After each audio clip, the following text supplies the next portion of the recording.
Lentes de Ligla, tu programa anticaviar, gracias al auspicio de... Llegó el demonio marxista, llamen al exorcista, que no te metan miedo. Hola amigos, estamos de regreso con tu programa Lentes de Ligla, tu programa anticaviar. Porque si en Perú te alucinas caviar, eres un hueveras. Así que es una especie de autobiografía contada. Hoy vamos a comentar sobre el podcast de Hueveras en sus 13. Como nos tiene acostumbrado todos los lunes a las 9 de la noche, se presenta el Hueveras Mayor.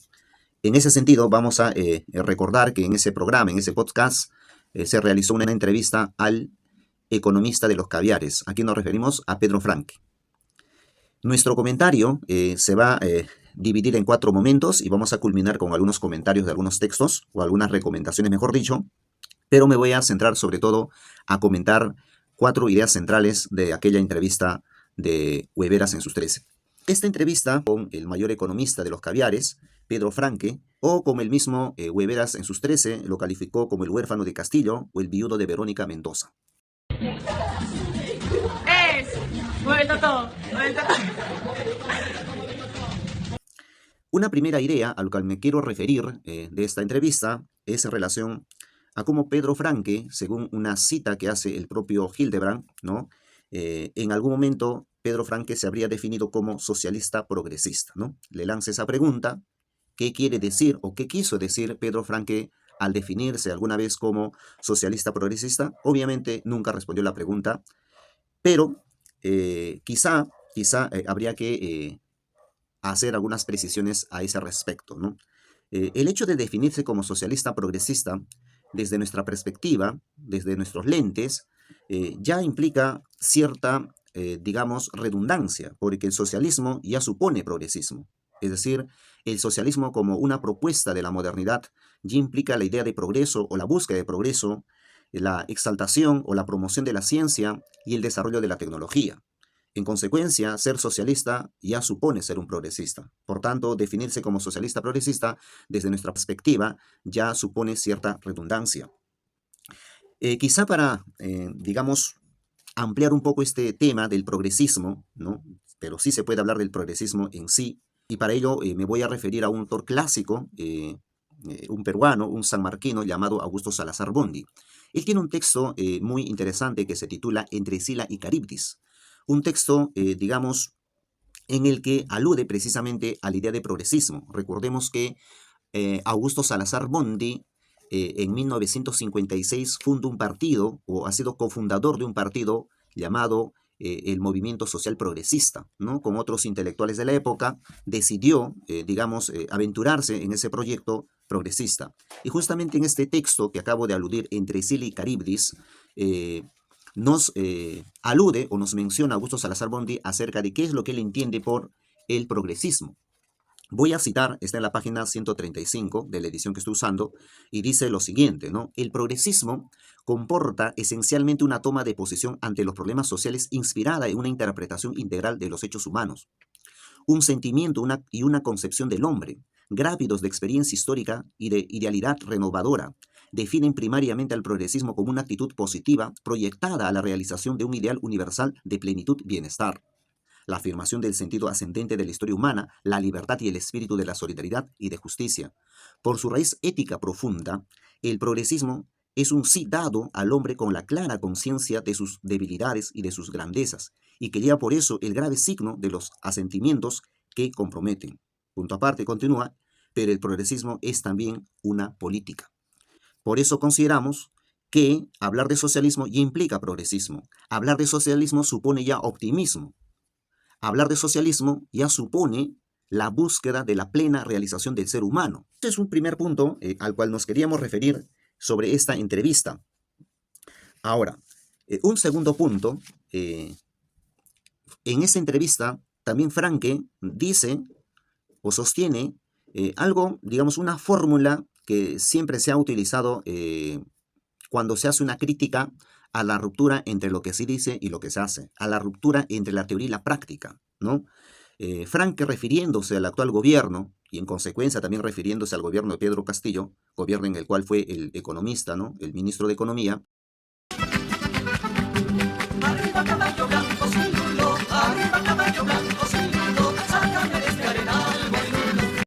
decía que el gobierno dice una cosa y hace otra cosa. O aquel gobierno de Castillo decía una cosa, proponía una cosa en campaña e hizo otra cosa. Entonces, dice A, pero termina haciendo no A, ¿no? Lo contrario, dice, ¿no? Efectivamente, ¿no? Tanto Castillo como Dina Boluarte han sostenido en campaña algunas propuestas como el cambio de la Constitución. Dame tu voto, dame tu confianza, no te voy a defraudar, porque desde el Congreso trabajaremos por una asamblea constituyente y una nueva constitución. El proyecto de ley ya está listo y preparado, solo para que el primer día de llegar al Congreso lo presentemos. Asimismo, trabajaremos por eliminar la inmunidad parlamentaria, aquella que tanto daño ha hecho a la patria, porque ahí se blindaron algunos congresistas que lo convirtieron en impunidad. Por todo ello, en ti, hermano provinciano, en ti, hermano limeño, les habla una provinciana de corazón. Soy de Apurímac y cuento con tu voto. No te voy a defraudar. Sin embargo, ya en el gobierno no lo cumplieron. Ni qué hablar de Dina Boluarte. Pero habría que recordarle también a Pedro Franque que él fue ministro de Economía. Formó parte del gobierno de Castillo.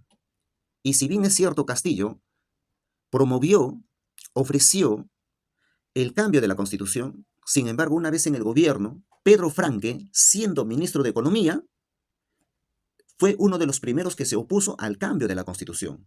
Entonces, él mismo dijo una cosa, terminó haciendo otra cosa. Una cosa fue la teoría y otra cosa fue en la práctica.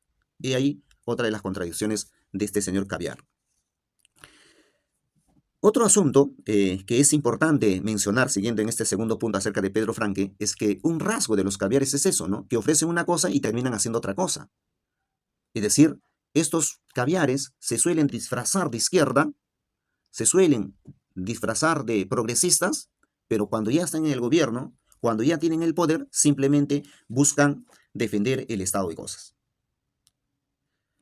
Otro punto al cual me quiero referir, tercer punto, es que Pedro Franque hizo alusión a algunos gobiernos regionales, o mejor dicho, a los gobiernos regionales. Con esto, más o menos como que se daba a entender de que estaba defendiendo el centralismo. Pero muy claramente, si uno, digamos, lee su comentario entre líneas, en el fondo lo que estaba tratando de cuestionar era no solamente a los gobiernos regionales en general, sino específicamente se refería a Vladimir Cerrón como gobierno regional en Junín. En ese sentido, su comentario fue, digamos, un comentario que puede calificarse de actitud perruna. ¿A qué me refiero? Sobre los gobiernos regionales, asume una actitud de un perro. ¿Por qué? Esto no es ninguna ofensa. Voy a aclararlo de la siguiente manera. Él decía, en el Perú, tendríamos que buscar cual un Diógenes, un gobierno regional que haya sido exitoso, un gobierno regional que haya cumplido los estándares para ser calificado positivamente. Para él simplemente no existe. Entonces, cuando él dice, habría que buscar cual un Diógenes con linterna y de día, se está refiriendo a un personaje histórico. Sucede que en la historia de la filosofía, filosofía antigua, filosofía griega, hubo un periodo llamado periodo helenístico romano, más o menos que se desarrolló en el siglo III, siglo IV antes de nuestra era, o IV-III antes de nuestra era, y hubo un personaje llamado justamente Diógenes de Sinope, o Diógenes el Cínico, o conocido como el perro celestial. ¿Por qué se le conocía como el perro celestial? Porque según este filósofo Diógenes de Sinope, o de Sinope, él decía que una de las formas, o la única forma de que el ser humano logre, digamos, la felicidad, la ataraxia, la tranquilidad del alma, si quieren, en términos más técnicos, era rompiendo con las convenciones sociales y volviendo a la naturaleza. Es decir, el hombre debe vivir como es por naturaleza, ¿no? Libremente, plenamente, rompiendo con todo tipo de convención social. De ahí que se le conoce como el perro celestial. En ese sentido, Diógenes fue uno de esos personajes en quien se reflejó con mucha claridad la unidad entre lo que se dice y lo que se hace, la unidad entre la teoría y la práctica. Entonces, según este filósofo, el camino para ser feliz es volver a la naturaleza. Entonces, cuando Pedro Franque dice, habría que buscar con linterna como un Diógenes de día, está aludiendo a este personaje histórico. Efectivamente, Diógenes, que era digamos, un Sócrates enloquecido, como dicen algunos autores, irónicamente, en una ocasión cogió una linterna, en pleno día, se puso a buscar a un hombre. Decía, busca un hombre con una linterna. Obviamente la gente se burlaba, ¿no? Y acá hay un hombre, decía, ¿no? Y Diógenes decía, soltando la linterna para llamar la atención, decía, dijo un hombre, no un excremento. Con lo cual está queriendo decir es que estaba buscando un hombre que ponga en práctica esa unidad entre lo que se dice y lo que se hace. Ese hombre que vuelva a la naturaleza para ser plenamente feliz. Entonces, en ese sentido, digo que Franke, cuando se refiere a los gobiernos regionales, asume una actitud de un perro. Me estoy refiriendo en términos de Diógenes. Y aquí, en realidad, Franke se está refiriendo, es una crítica, sin mencionarlo, al doctor Vladimir Cerrón. Pero distorsiona la realidad. Porque si uno revisa un poco, y no toma mucho tiempo, el ideario del Partido Perú Libre, ideario y programa, no sé si se nota, pero eso lo pueden encontrar en las redes, está en internet. Si uno revisa este texto, que consta solamente de 21 capítulos, es corto, breve, pero es contundente, en la página 76 al final ya, cuando habla de la vida y política de Vladimir Cerrón, se menciona justamente algunas de las obras que realizó como gobierno regional, y lo voy a citar, está en la página 76 del ideario, dice, refiriéndose a Vladimir Cerrón: instauró 4 programas sociales como médico de la familia, odontólogo por colegio, psicólogo por colegio y Junín libre de analfabetismo, que son un referente nacional, además de haber construido hospitales especializados para la región, etcétera, etcétera. Solo un botón como muestra. Cuarto punto, también se refirió al proyecto de ley sobre los colectiveros, ¿no?, planteado por el congresista Segundo Montalvo. Sin mayor argumentación, Hueveras en sus 13 calificó de que este proyecto de ley del congresista Segundo Montalvo de Perú Libre simplemente constituye un festín de muerte. Sin más argumentos, sin más razones, como siempre, se dedicó solamente a calificar o a descalificar. En ese sentido, nosotros, que es un programa nuevo, ¿no?, Lentes del ICLA, tu programa anticaviar, hemos visto por conveniente, conversando con todo el equipo, vamos a realizar una entrevista al autor de este proyecto de ley. ¿Realmente es un festín de muerte este proyecto de ley? O sea, ¿tan macabra es su mente de este congresista? Porque también agregó y aludió al congresista Valdemar Cerrón, ¿no?, por apoyar este proyecto de ley. Entonces, por eso el domingo 31 a las 9 de la noche vamos a desarrollar nuestro programa en vivo, una entrevista en vivo al congresista Segundo Montalvo. Ya le hemos hecho la invitación respectiva.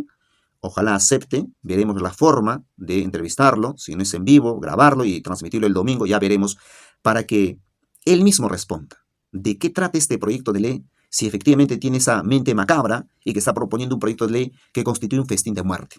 Aunque sea por insistencia, los colectivos van a ser formales, los quiere formalizar a toda costa. Así que Pamela está en los exteriores de los estudios con un grupo precisamente de la CNT para poder hablar de esto. ¿Cómo toman ellos esta propuesta? Vamos contigo, Pamela.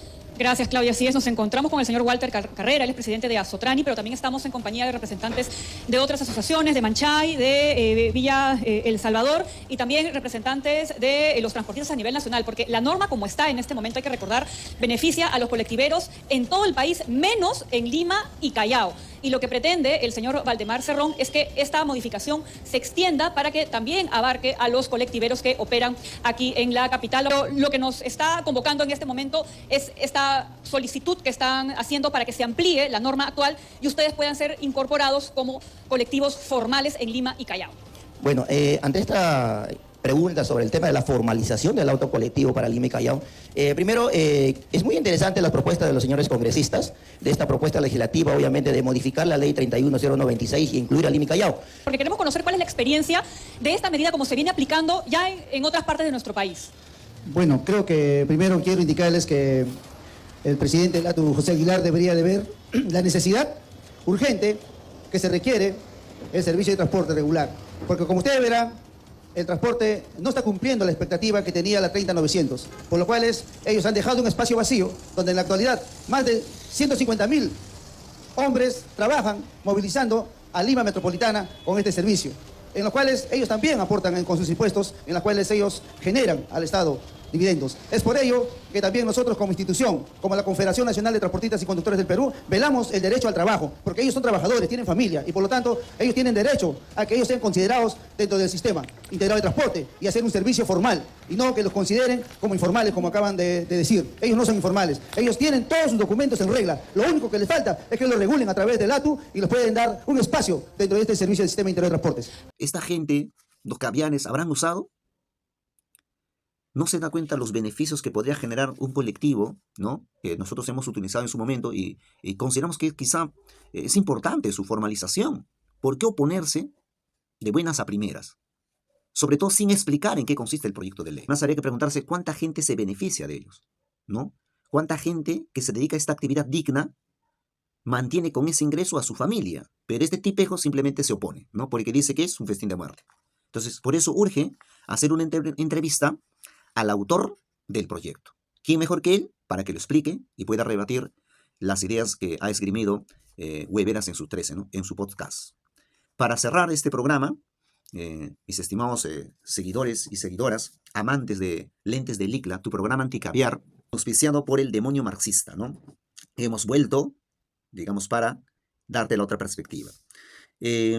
Voy a sugerir algún texto que, digamos, poco popular seguramente, pero lo hago por joder un poco, digamos, ¿no? Por dar la contra. Claro está que nosotros somos de izquierda popular, así es, y entonces eso no impide pues que podamos ver programas como Hueveras en sus 13, ¿no? Justamente para tomarlo mejor y cuestionar aquello en que consideramos que está errado, ¿no? Aquello en que esté, digamos, distorsionando, etcétera, etcétera, ¿no? Entonces, ser de izquierda no impide, pues, leer, por ejemplo, textos como el que voy a comentar, voy a recomendar, ¿no? Hay un texto de reciente publicación, ¿no? Vamos a ver de qué año es esto. A ver, 2023, efectivamente, de reciente publicación en junio 2023. Y el título es Lo que los caviares no te cuentan de Fujimori, del autor Jorge Ugarte. Jorge Ugarte es escritor, político y profesor peruano, autor de ensayo Perú-Chile, Historia de una enemistad. Actualmente, dice, es fundador y secretario general del Partido Liberal Tu Independencia. Obviamente es un liberal, está al otro lado de la orilla de nosotros, pero eso no impide leerlo. En este libro nos comenta acerca de los caviares, ¿no? Por ejemplo, voy a mencionar algunos capítulos, ¿no? Está la introducción, capítulo 1, el caviar, capítulo 2, los caviares, capítulo 3, historia del término neoliberalismo, y así sucesivamente, ¿no? Para que se note, mi productora a mí se muestra el texto, hazle un poco de publicidad, ¿no? Y no sé si se ve ahí, perfecto, gracias. Entonces, y así continúa el texto, ¿no? A ver, capítulo 4, Fujimori y Mario Vargas Llosa, capítulo 5, Consenso de Washington, capítulo 6, Fujimori globalista, feminista y maltusiano, capítulo 7, la gran estafa de la Comisión de la Verdad y la Reconciliación, y continúa así. Pero hay una parte en que me gustaría comentar con ustedes, es el capítulo 1 acerca del caviar, ¿no? Porque, por ejemplo, nuestro programa se llama Lentes de Licla, tu programa anticaviar, ¿no? Ese término en realidad tiene un origen en Francia, ¿no?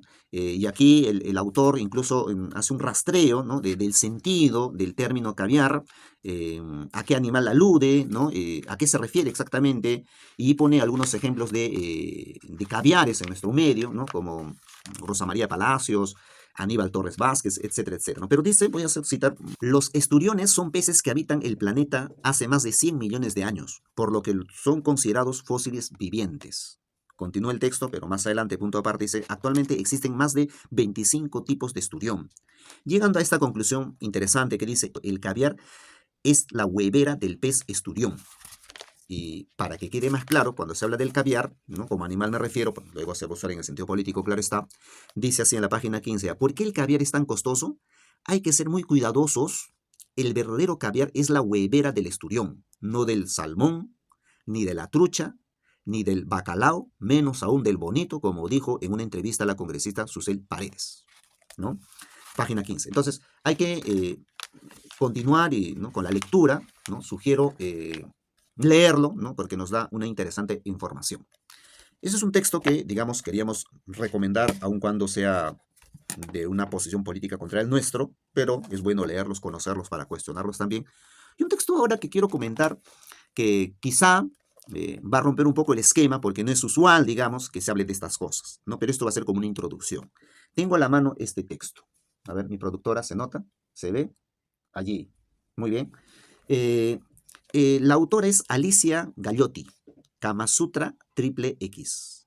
El subtítulo dice, goza con las prácticas sexuales más inconfesables. Alicia Gallotti, periodista, escritora y articulista de la revista Playboy durante más de 10 años. Está especializada en temas vinculados estrechamente a las relaciones de pareja, y así continúa. De hecho, no es como el Kama Sutra original.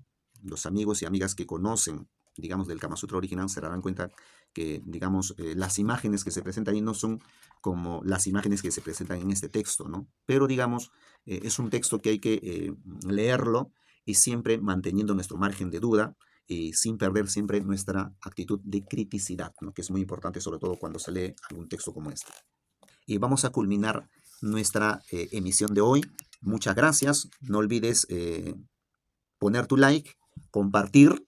Puedes expropiar este programa, ¿no? Es de libre acceso, ¿no? A todos nuestros wauhis, a todas nuestras panis, hay que compartirlo.